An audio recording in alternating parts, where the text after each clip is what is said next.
golf, it's always an endless pursuit of trying to figure the game out. I'm always focused on my preparation.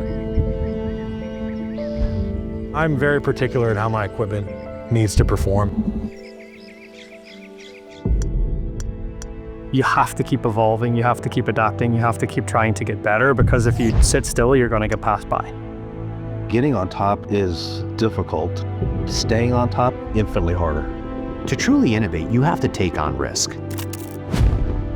You have to have the courage to take on a new future, knowing there's a chance we do fail.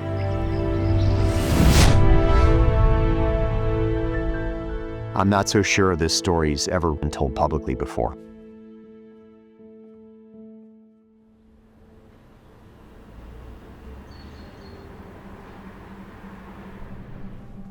I've always had a profound passion for golf equipment. I grew up playing TaylorMade, and so I can tell a story about every single one of them. This company was founded in 1979. The company was born under a new technology called a metalwood. The first driver was called the original one. The other leader, using an iron, or is it a metal wood? Known as a Pittsburgh persimmon. And the standard and the birthright of the company wasn't simply to innovate and bring a new technology. If that technology didn't optimize performance, we wouldn't do it. This driver, the M1 driver, saved our company. Back in 2015, we were struggling. This driver, the first thermally compressed carbon crown and a titanium body, reestablished TaylorMade as the technology leader in drivers, period. Nobody could build a product of this stature and performance and ultimately mass produce it so players of all skill level can get into it. Then there was the generation of sim technology, this canted airflow where we were actually researching aerodynamics, but Sim 2 really built upon the momentum of Sim 1 with the new first carbon sole that we'd ever done. And then 5 years later, we show up with Stealth, first of its kind with carbon face technologies. It was #1 in the marketplace. But then we had a hiccup when we got to Stealth 2. And that was painful. It was painful for me, it was painful for the entire organization. And it was the first time we had to deal with true adversity around a product quality issue in our company in a couple of decades. And the reason we got there was because we were pushing so hard to get better, we pushed too far.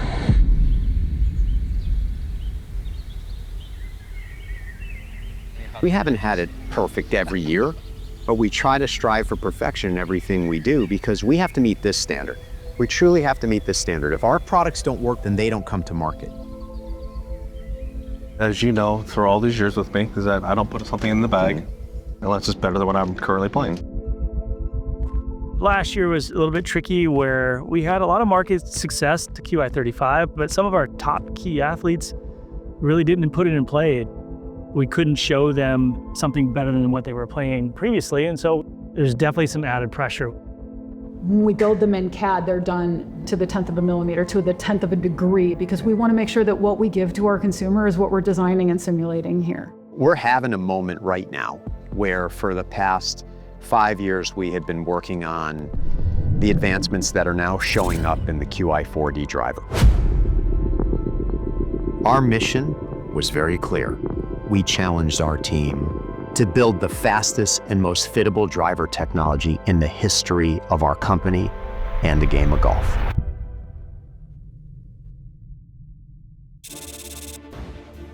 The 4D stands for 4 dimensions of speed. The first dimension is the face. The goal is to make more speed without giving up forgiveness on off-center strikes. This year we have a new roll on the face to create more spin consistency, so downrange shots are where they're supposed to be, even on miss hits. Pushing the performance of the face has been our goal here for the last year. Looks like there's a little bit of cracking. Yeah, interesting, it's cracking here and not towards the front, and then also coming in the back. It looks like the high stress point is here in the frame. We're getting what we want. We got to find out where it fails. We want to make sure it's as good as it can be. The more we push the driver to its limits, the more we learn. Number 2 is aerodynamics. The aerodynamic package in this product enables it to go faster. You've run all the simulations. How many runs did you do in the last couple of months? Me and Chris combined at least 300, 400. We tried so many textures, so many different shapes. Out of all that, talking to your team, talking to the design team, we came up with those 6 or 7 shapes out of those 300, 400, which hopefully will come out to be fast. Once you make it correctly, you design it correctly, you got to test it. But you can see right through here looks good, that looks good.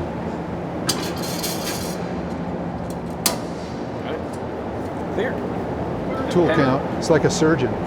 This wind tunnel simulates the ideal conditions for a golf club to make sure we're finding every possible speed advantage.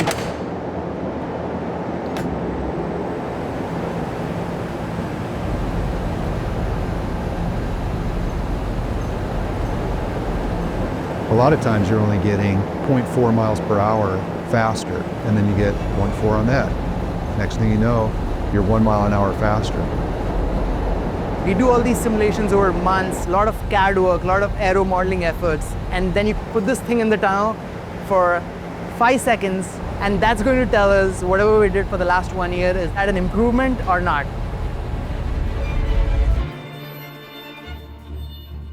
Then we have the shaft dynamic, which works as a system. So the React shaft works on the swing signature of a given player. The shaft is one of the most misunderstood portions of the golf club. We're looking at the entire club as a comprehensive thing and not just one component. We started out using high-speed motion capture to understand the swing dynamics of an individual and then try to figure out what shaft would work best for them. So we have our high rotation shaft, still X-Flex, 60 grams. Let's give that a whirl. See if our ball speed jumps. Yeah.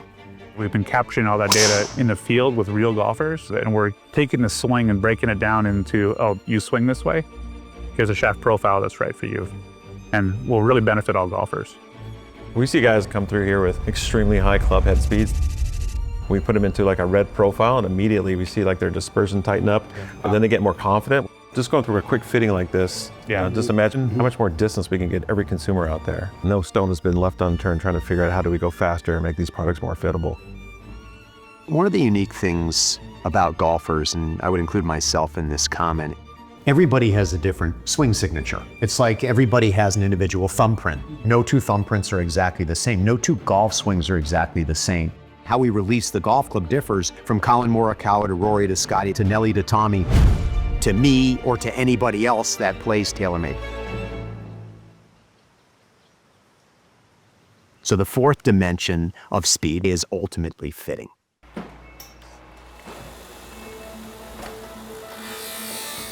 Being the bridge between the athletes and the engineers, it's a balance of art and science.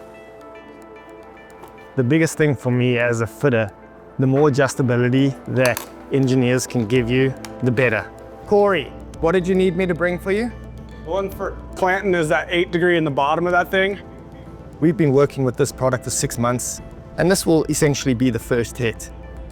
You know, where's the world of data capture going, right? When the reflective markers are embedded into the carbon face, which is pretty cool. You know, they're looking for 1 yard, 2 yards, they're looking for straight up. Ball speed is like the ultimate answer. All of these test clubs have been built in this workshop. So, okay, so this one's Carl's. So that we have every option available as we fine tune and dial in the player. These first impressions are super important to them, but they're also important to us, right? Good to hit. Wow. That was nice. What goes into that first hit is emphasized so much. And if a player sees something in that initial reaction, That was nice. Yeah, 191, 350. he will explore it because they just want to get better. That's nice, Mike. It's fast. Watching you hit and watching you hit, That spin rate speed, pretty tight, man, pretty tight. Oh, Damn. Carl. 185. Fitting for me is an exercise of knowing you as a golfer. You seen how straight they're going? I know, that was good. Yeah. I want to eat one more. And bringing in the right recipe that's going to unlock your ability to get the best performance out of your driver. Nice, that speeds up a little bit. 174.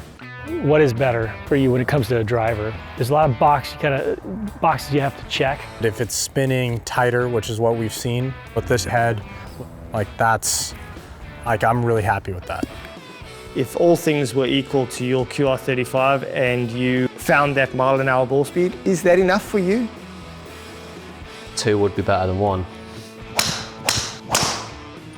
Wow. So you're normally just over 170 ball speed, that was 175. Do you even know where your QR35 gamer driver is? No. Actually, Dave, you got it. Yeah.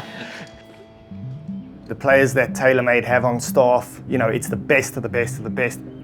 And the ultimate goal is to give them performance benefits in using the product. All right, so you've loved this QI10 Max for a couple of years. It was my baby. Yeah, what's it gonna take to get QI4D in play? Most important are the comfort I have over the ball when I look down at the driver. After that, it's just if it performs the way I want it to. That was nice. Yeah. Carrying a little further and ball speed consistently 2.5, 3 miles an hour faster with this one? Yeah, I don't think I've ever hit it this far on this range. Good. I am so comfortable with what I have in my bag, but this is performing better right now. We work and we prepare to be the best in the world at what we do. That's our personal goal, and there's no anything that can force equipment into the bags of players. And when you start to understand Rory McIlroy, you know that he's there for the performance.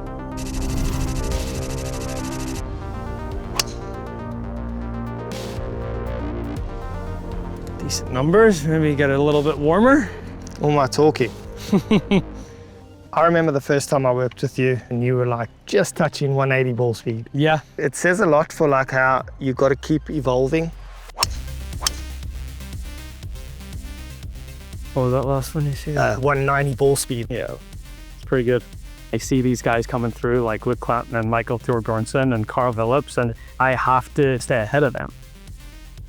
I loved my QI10 and like I didn't want to let go of it, but we made something that makes me want to let go of it, so. You know, Scottie Scheffler enjoys making us fail so that we can get things right for him. We're able to get the robot to deliver the golf club like Scottie Scheffler. So there's too much loft on the club. Let's change the strike first. That's better. I think we're getting close enough now where we can actually start to dial in the shape with the weights. Pull down, launch a little bit, pull down, spin a little bit. Got to get that under 2. Right now, I've got 2 weights in the back, and one of them is slightly heavier than the other. We're just gonna flip those. Perfect, perfect, perfect.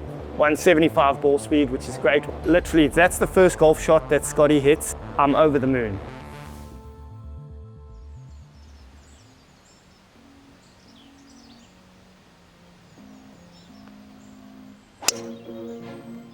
Got some speed this morning.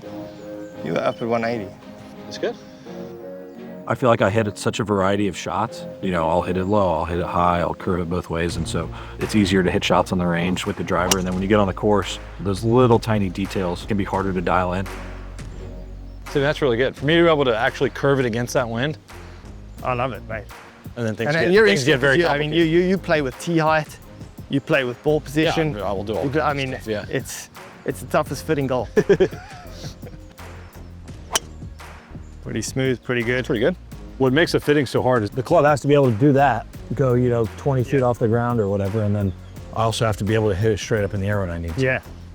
What I love about TaylorMade is when that finished product gets in my hands, I know it's gone through all the steps in order to make the club the best possible club for us.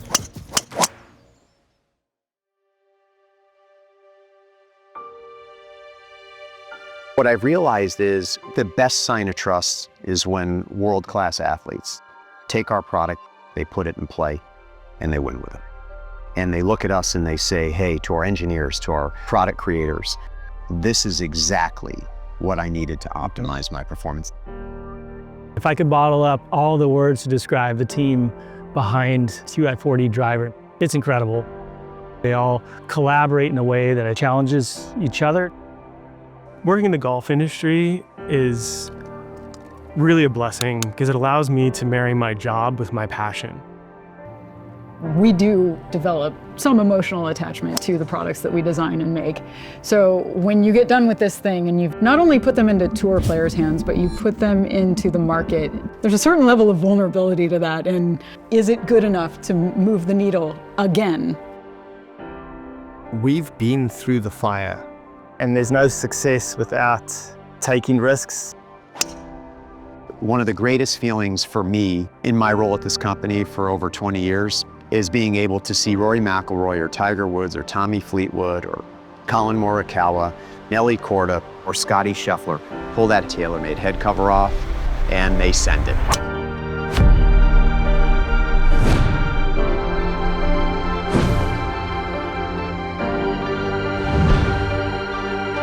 And when they send it, and my Sunday foursome sends it, and the launch conditions are perfect, we know we've done our jobs well.